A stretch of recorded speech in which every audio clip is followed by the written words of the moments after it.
미국 오클라호마 대학의 한 연구팀이 바슈라고 하는 이름을 가진 침팬지에게 140가지의 사인 랭귀지를 가르쳤습니다. 단어를 손짓, 발짓으로 표현하게 한 거예요.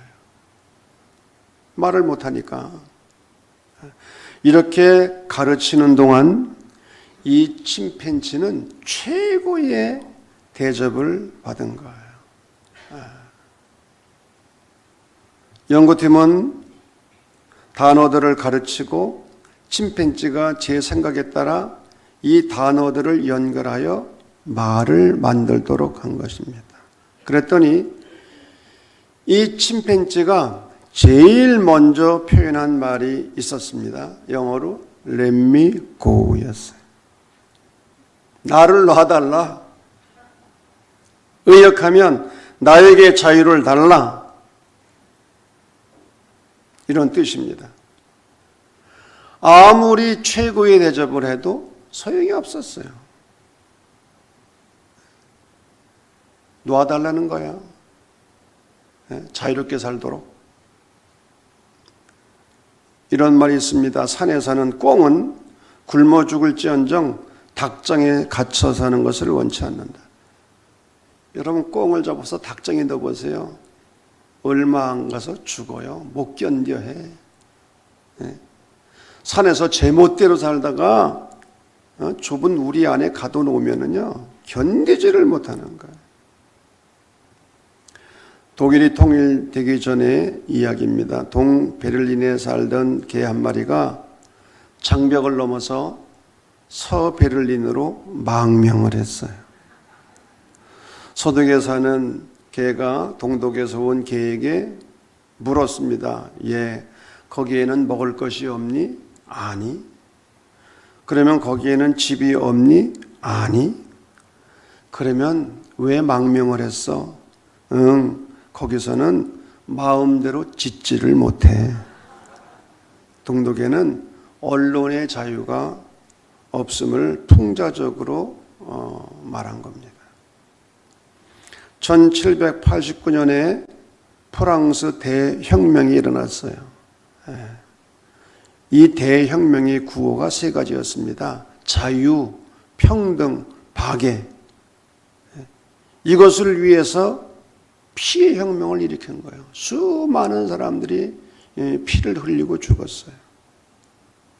미국의 정치가이며 독립운동가였던 패트릭 헨리가 1775년에 유명한 연설을 했습니다. 그 연설 제목이 자유가 아니면 죽음을 달라요. 자유가 아니면 죽음을 달라. 이 자유를 향한 열망이 미국의 독립을 안겨준 거예요. 이러한 이야기들은 인간에게뿐만 아니라 동물들에게도 자유가 얼마나 중요한지를 말하고 있는 것입니다. 우리는 갈라디아서를 가리켜 작은 로마서라고 합니다. 갈라디아서 전체를 꿰뚫는 핵심 단어는 자유입니다. 그리고 주제가 되는 성경 구절이 갈라디아서 5장 1절 말씀. 그리스도께서 우리를 자유롭게 하려고 자유를 주셨으니 그러므로 굳건하게 서서 다시는 종의 멍에를 매지 말라. 자, 또 한 절 우리가 갈라디아에서 꼭 외워야 될 성경 구절이 있습니다. 2장 20절 말씀. 시작. 내가 그리스도와 함께 십자가에 못 박혔나니 그런즉 이제는 내가 사는 것이 아니요 오직 내 안에 그리스도께서 사시는 것이라. 이제 내가 육체 가운데 사는 것은 나를 사랑하사 나를 위하여 자기 몸을 버리신 하나님의 아들을 믿는 믿음 안에서 사는 것이라. 아멘. 여러분, 갈라디아서에서 이 두 구절은 좀 꼭 외워두세요. 아멘. 국어사전에서는 자유를 마음대로인 상태, 장애가 없는 활동, 남에게 구속, 강제, 지배를 받지 않는 일이라고 풀이하고 있습니다. 성경에도 여러 가지 자유가 나오는데 정치적인 자유, 경제적인 자유뿐만 아니라 정신적이고 영적인 자유가 들어있어요. 사도 바울은 이러한 자유를 철저하게 몸으로 체험한 사람입니다. 로마서 7장 24절에서 사도 바울이 이렇게 탄식했습니다. 오라 나는 곤고한 사람이로다. 이 사망의 몸에서 누가 나를 건져내랴. 자기 자신에 대하여 절망하고 탄식하는 거예요. 이런 바울이 로마서 8장 1절과 2절에서 희망과 환희의 노래를 부릅니다. 다 같이 암송하겠습니다. 그러므로 시작. 그러므로 이제 그리스도 예수 안에 있는 자에게는 결코 정죄함이 없나니 이는 그리스도 예수 안에 있는 생명의 성령의 법이 죄와 사망의 법에서 너를 해방하였습니다. 사도 바울이 로마서와 갈라디아에서 말하는 자유는 크게 두 가지입니다. 하나는 free from, 그리고 다른 하나는 free for예요. free from, 무엇으로부터의 자유, 속박으로부터의 자유. 20세기가 낳은 사회학의 거장 에리 프롬이 있습니다. 그분이 쓴 책 가운데 자유로부터의 도피라는 책이 있는데, 이 글에서 프롬은 현대인의 실존을 한마디로 말하여 부자유한 존재라고 규정합니다. 자유롭게 태어난 인간이 스스로 자유로부터 도피해서 부자유한 인간이 되었다는 거예요. 그러면 현대인을 부자유로 몰고 간 원인이 뭐냐?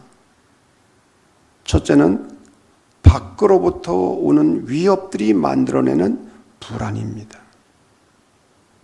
이 밖으로부터 오는 위협들이 현대인을 불안하게 하고 부자유하게 만든다는 거예요. 그 첫 번째가 핵전쟁의 위협입니다. 여러분, 지금 전 세계가 가지고 있는 핵무기만 가지고도 인류를 몇 번이나 멸망시킬 수 있는 위력이 있어요. 알고 계십니까? 차라리 모르고 사는 게 낫지. 이 핵전쟁의 위협, 또는 거대한 조직들 속에 숨어 있으면서 온갖 정치, 경제, 사회, 종교 영역의 독재자들이 만들어내는 위협. 더 나아가서 과학혁명이 만들어내는 사이버네틱스. 사이버네틱스, 참 이게 어려운 단어인데 이런 의미가 있습니다. 여러분, 미사일을 쏘잖아요. 그러면 이거를 방어하기 위해서는 이 미사일이 날아가는 방향을 예측하고 그것을 맞춰야 되는 거예요. 근데 이게 쉽지가 않은 거야. 과학 문명이 급속도로 발전하는데 우리의 미래가 불확실한 거예요. 쫓아갈 수가 없어. 그걸 따라잡을 수가 없어요. 솔직히 말해서 우리는 핸드폰이 발전하는 거 하나 제대로 못 따라가잖아. 핸드폰의 기능 하나 제대로 못 따라가고 있다고. 과학 문명이, 과학의 혁명이 만들어내는 이런 사이버네틱스라는 괴물이 가져오는 위협. 앞으로 인공지능 시대가 될 것이라고 예측을 하고 지금 진행되고 있지만은, 여러분, 인공지능 시대가 되면은요, 직업이 많이 없어져요. 없어져. 이제 앞으로 의사나 변호사가 필요 없는 세상이 올지도 몰라. 여러분, 과학이 발전하는 것이 좋은 것만은 아니야. 오히려 우리를, 인간들을 불안하게 만들 수도 있어요. 그런데 둘째는 바로 이런 불안의 운명 속에 자신을 내던지면서 사실은 자유로부터 인간 스스로가 도피하고 있다는 거예요. 전자가 외적인 요인이라면 후자는 인간 내면의 요인입니다. 그러나 프롬의 예리한 통찰력은 그가 지적한 외적 요인을 넘어서는 거예요. 오늘날 인간을 부자유하게 하는 가장 중요한 요인은 밖으로부터 오는 위협들을 어쩔 수 없는 운명처럼 받아들이면서 그 운명 속에 인간 스스로가 자신을 내던지는 포기, 이것이 인간을 부자유하게 만드는 더 무서운 원인이라고 보았어요. 이해가 잘 안 되면 이건 제 말이 아니라 프롬의 얘기니까 그렇게 알아들으시면 돼요. 인간 스스로가 자유를 포기하는 데서 부자유는 존재한다는 거예요. 사회심리학적 차원에서 볼 때 프롬의 통찰력은 예리함을 넘어서서 현대인의 영혼 심층을 파헤치는 종교적 차원까지를 넘나드는 것으로 볼 수 있습니다. 밖으로부터 오는 위협을 운명처럼 받아들이는 현대인은 스스로 자유를 포기한 부자유한 존재가 되었다는 거예요. 이렇듯 자유라는 주제에 그의 학문과 철학 모두를 걸다시피 한 프롬은 여기서 현대인을 향한 충고를 아끼지 않습니다.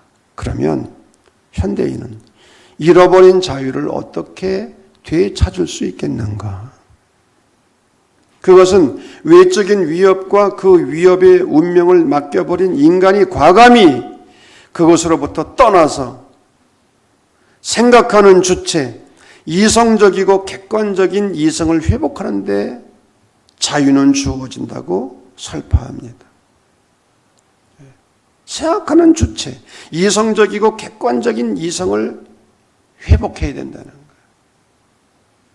이 같은 프롬의 해석은 20세기 수많은 사람들을 감동시켰고 숨어있는 삶의 예리한 단면을 끌어내주는 공헌을 남긴 거예요. 한마디로 프롬의 자유는 거대한 조직의 위협과 그 위협을 운명처럼 받아들이는 인간의 포기로부터 생각하는 주체로의 전환이에요. 그러기에 프롬이 말한 자유는 프리프람이었어요. 무엇으로부터의 자유였어요. 사도 바울이 갈라디아에서 우선적으로 말하는 자유도 프리프람입니다. 무엇으로부터의 자유. 당시 갈라디아 교회 교인들은 예수 그리스도의 복음 안에서 율법으로부터 이미 자유한 존재가 되었어요.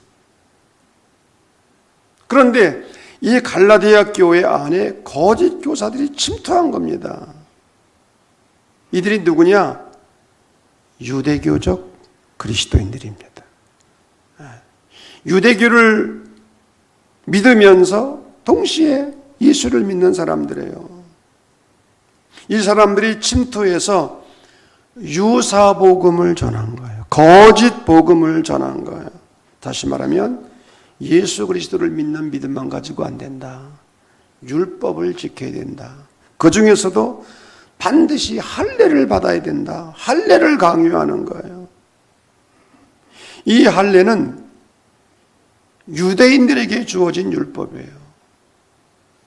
하나님의 자녀로서의 사인이 바로 이 할례였는데 이 할례를 이방인들에게도 요구하는 거예요. 이런 유대교의 율법을 지켜야만이 구원을 받을 수 있다고 말하는 거예요. 여기서 바울은 프롬처럼 갈라디아 교인들의 부자유는 복음 아닌 것, 즉 율법에 자신들을 예속시켜 자신의 자유를 포기하는 것에 있다고 보았어요. 그래서 바울은 신라는 어조를 사용합니다. 다른 복음을 전하는 자들은 저주를 받을지어다. 저주라는 말을 1장에서 3번씩이나 반복해서 사용하고 오늘 본문에서는 하나님의 심판을 이야기해요. 유사복음, 거짓복음을 전하는 자들은 하나님의 저주를 받을 뿐만 아니라 하나님의 심판을 피할 수 없다는 거예요. 여기서 저주라고 하는 말은 이단을 파문할 때 사용하는 아주 강력한 단어입니다. 바울은 거짓 복음 앞에서 분노하고 때로는 연민의 정을 가지고 갈라디아 교인들에게 복음의 본질을 다시 설명하는 거예요. 그래서 2장 16절 말씀, 인간이 의롭다함을 얻는 것은 율법의 행위를 통해서가 아니라 오직 하나님의 은혜 안에서 주어지는 믿음을 통해서 이루어진다. 이 사실을 확인시키면서 이 진리만이 인간을 자유롭게 한다고 외치고 있는 거예요. 여기서 바울이 말하는 자유란 죄와 율법으로부터의 자유인 것입니다. 이것은 프리프람이었어요. 그런데 사도 바울은 여기에 그치지 않습니다. 두 번째, 프리포를 말하는 거예요. 섬기는 종으로서의 자유를 말합니다. 에리프롬은 자유를 인간을 위협하는 모든 속박과 그 속박에 자신을 내맡긴 포기로부터 과감히 인간을 생각하는 주체로 회복하는 때 생겨나는 그 무엇이라고 정의를 했습니다. 그러나 문제가 남아 있습니다. 무엇이 인간을 생각하는 주체로 바꿔놓는가? 우리가 생각하는 주체가 되어야 되는데 무엇이 인간을 생각하는 주체로 바꿔놓는가? 이 질문에 대하여 프롬은 사랑의 기술이라고 말합니다. 사랑의 기술. 이게 책 제목이기도 합니다. 제가 오래전에 이 책을 읽었는데 지금도 기억나는 것 가운데 하나는 사랑은 자연적인 것이 아니다. 기술적인 것이다. 사랑에 실패하는 이유는 기술의 미숙성에 있다. 기술을 배워주지 않았기 때문에. 여러분, 우리가 운동을 하든지 어떤 일을 배울 때에 훈련해야 됩니다. 열심히 배우고 노력해야 돼요. 그래야 기술을 체득하는 거예요. 사랑도 마찬가지. 그냥 사랑이 이루어지는 게 아니라는 거예요. 어디 여러분께 여쭤보겠어요. 사랑의 기술을 배웠습니까?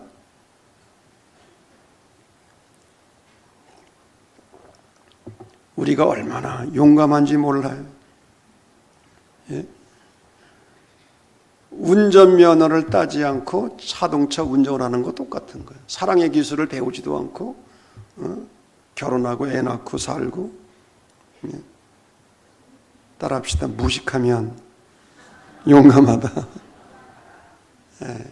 어쨌든 이 에리 프롬은 사랑의 기술을 이야기해요. 사랑의 기술. 이것이 인간을 생각하는 주체로 바꿔놓고 인간에게 자유를 준다는 거예요.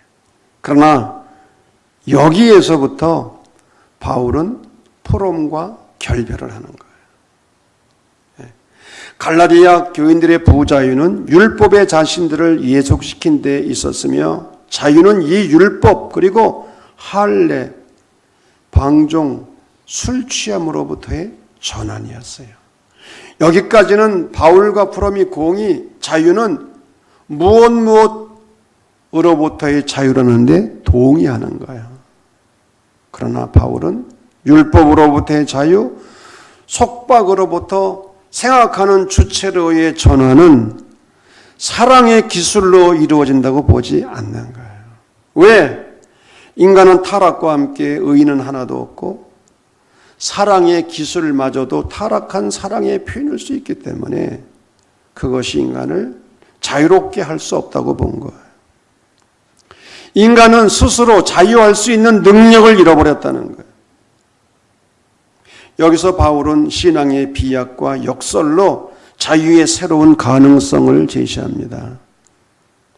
그것은 사랑의 기술이 아니라 예수 그리스도에게 붙잡힌 바 되어 예수 그리스도의 노예가 될 때라고 이야기합니다. 아멘.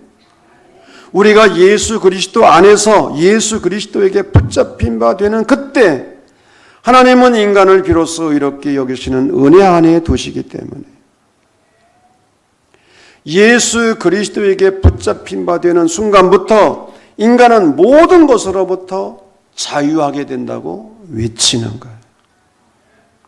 빌립보서 3장 12절 말씀입니다. 내가 이미 얻었다 함도 아니요 온전히 이루었다 함도 아니라 오직 내가 그리스도 예수께 잡힌 바 된 그것을 잡으려고 달려가노라.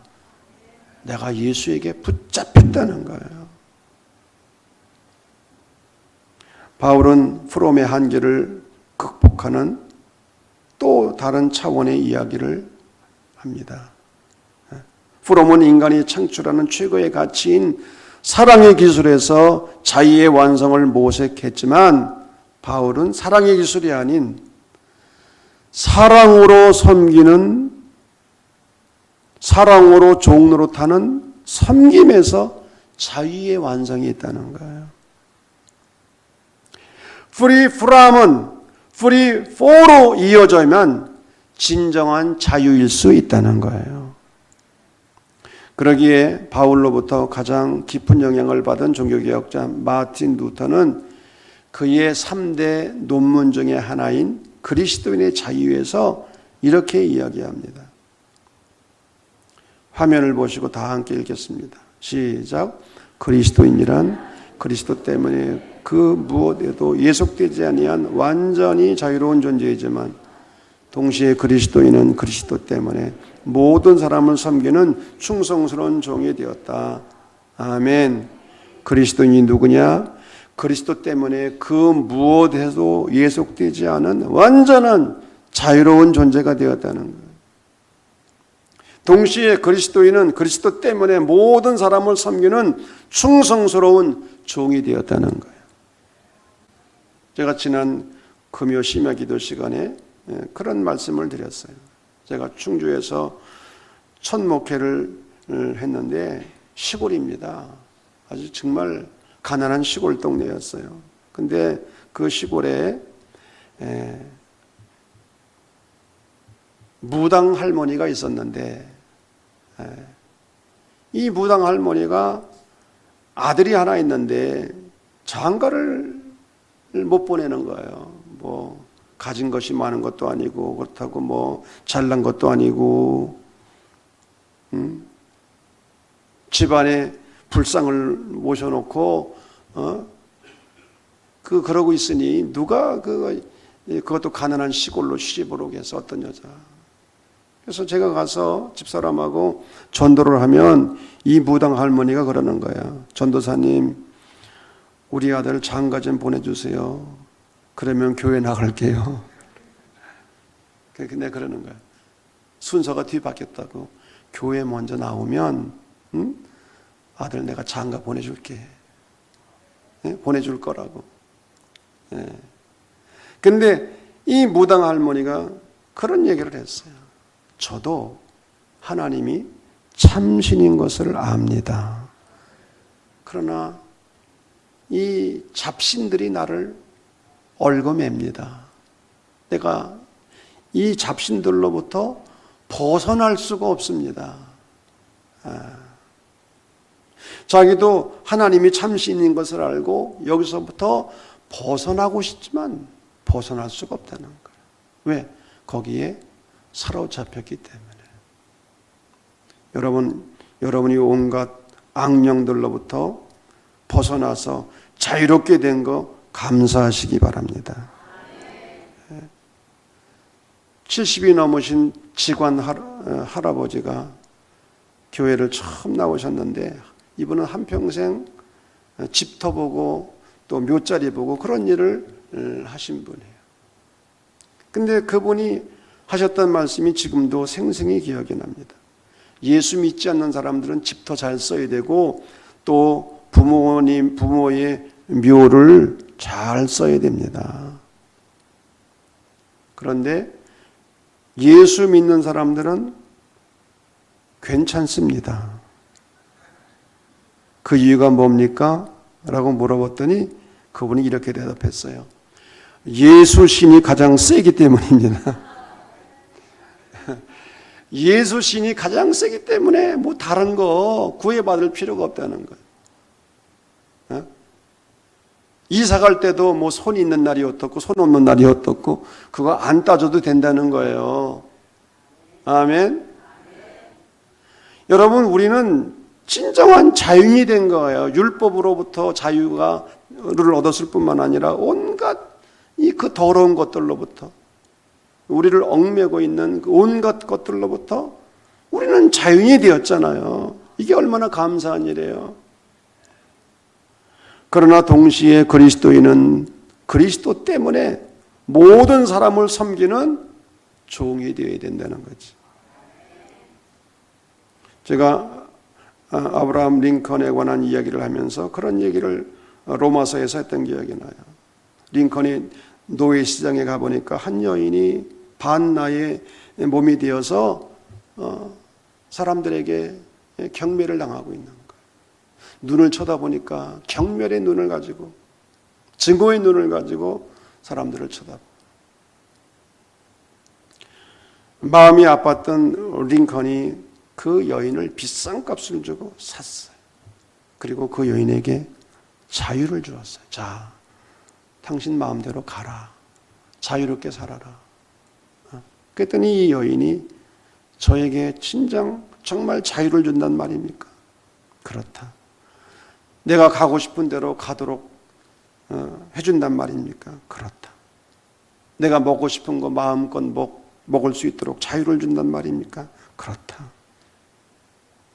그때 그 여인이 눈물을 흘리면서 그랬다잖아요. 저는 당신의 종이 되겠습니다. 링컨의 종이 되겠습니다. 당신 집에 가서 당신을 섬기는 종이 되겠습니다. 우리 그리스도인들은 진정한 자유를 가지고 그리스도에게 붙잡혀 그리스도의 종이 될 때 진정한 자유가 주어진다는 거예요. 아멘을 안 해도 그렇다는 거예요. 여류 작가인 공지영 씨가 수도원 기행이라는 책을 썼습니다. 공지영 씨는 다른 사람들과 마찬가지로 행복을 찾았어요. 여러 가지로 행복을 찾는데 행복을 누리지 못하는 거예요. 그래서 그 책에 보면 이런 이야기를 합니다. 처음엔 소설가가 된다면 행복해질 거라고 생각했다. 그래서 나는 소설가가 되었다. 그 다음엔 유명해지면 행복할 거라고 생각했다. 우연히 운이 좋아 나는 유명해졌다. 그 다음엔 당연히 돈 걱정이 없어지면 행복할 거라고 생각했다. 생활비를 다 쓰고 나서도 통장에 늘 100만 원만 있다면 아무 걱정이 없을 것만 같았다. 그런데 1994년 여름 내가 낸 3권의 책이 베스트셀러에 올랐다. 그러니 돈도 생겼다. 이제 100만 원의 문제가 아니라 하루를 자고 나면 통장으로 수천만 원의 인세가 들어오기 시작한 것이었다. 하지만 사실을 말하자면 나는 전혀 행복하지 않았다. 작가가 되고 인기가 올라가고 또 돈이 있고 그러면 행복할 것 같았지만 절대로 행복하지 않았다는 거예요. 공재영은 여러 가지 굴곡을 겪습니다. 그리고 어려움을 통해서 신앙을 회복하게 되는데 그녀는 신앙의 회복을 통해서 행복을 얻고 이렇게 적었어요. 어쩌면 그 깨달음에 이르기까지 걸린 시간이 18년이었다. 그리고 돌아가 나는 신에게 무릎을 꿇었던 것이다. 항복합니다. 주님 하고 써놓고 보니 우리말이 이상하기도 하다. 항복과 행복, 획 하나 차이의 낱말. 여러분, 획 하나가 중요하다는 거예요. 주님께 항복하면 행복하다는 거예요. 주님께 항복하면 자유를 얻는다는 거예요. 바울이 갈라디아서를 통해서 오늘날 우리에게 주는 교훈이 무엇입니까? 자유는 인간이 쟁취하는 그 무엇이 아니라는 거예요. 인간은 원천적으로 자유롭지 못한 존재라는 거예요. 인간은 오직 예수 그리스도에게 붙잡힐 때 비로소 죄와 율법으로부터 뿐만 아니라 명예와 성공의 욕망으로부터도 자유할 수 있는 거예요. 그리스도인의 자유는 여기서 시작되는 겁니다. 그러나 그 자유는 인간의 소유가 아니라 모든 사람을 섬기는 종의 모습으로 나타날 때 그곳에서 자유가 완성된다는 것입니다.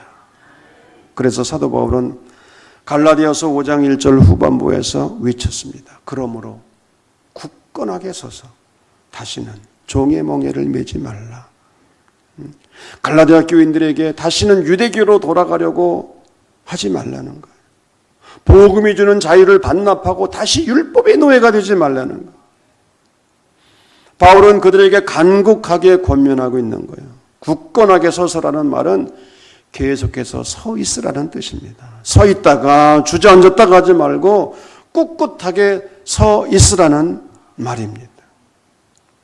사랑하는 성도 여러분, 우리는 그리스도 예수 안에서 죄와 율법의 노예로부터 해방되어 자유인이 되었습니다. 온갖 잡신들로부터, 온갖 악한 영들로부터 우리는 자유인이 되었습니다. 그 자유를 가지고 내가 하고 싶은 대로 방종하는 것이 아니라 사랑으로 섬기는 종이 되어야 됩니다. 그러면 모든 문제가 해결돼요. 가정에서나 교회에서나 우리가 사랑으로 섬기는 종이 되면 문제가 일어날 수가 없어요. 그 자유를 빼앗기거나 잃어버리지 않도록 믿음에 굳건하게 설 수 있기를 바랍니다. 다시는 종의 멍에를 매지 말기를 바랍니다. 이런 은혜가 함께 하기를 주의 이름으로 간절히 축원합니다.